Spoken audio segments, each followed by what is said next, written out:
बाहुखोसो लॻा आपाशी अमले जी नाअहली सबबि शाही केनाल जो पाणी 27 मील वटि 62 ज़मींदारनि दरवाज़ा बंदि करे पाणी चोरी करण लॻा आहिनि। हज़ारे एकड़नि में सारियालो बेचारो पोखिजी न सघियो, ज़मीनूं बंजर थियण जो ख़दशो। पुछड़ी ताईं पाणी न पहुचण सबबि आबादकारनि ऐं हारियुनि खे करोड़े रुपयनि जो नुक़सान जो अंदेशो।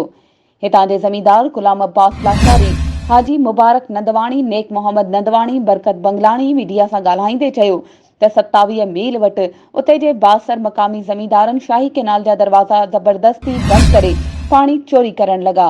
शाही केनाल जी मुख़्तलिफ़ शाख़ुनि में पाणी न पहुचण सबबि हज़ारे एकड़ ते सारियालो बेजारो पोखिजी न सघियो आहे। जेको पाणी जून महीने में ईंदो हो, उहो पाणी जुलाई में बि नाहे आयो। शाही केनाल ते 27 मील वटि पाणी 10 फुट 62 झलियूं वेठो आहे। केर बि ॻाल्हाइण लाइ तयार नाहे। हुननि वसवारनि खां घुर कई आहे त खुदारा असांखे पाणी ॾिनो वञे ऐं फसल खे नुक़सान खां बचायो वञे।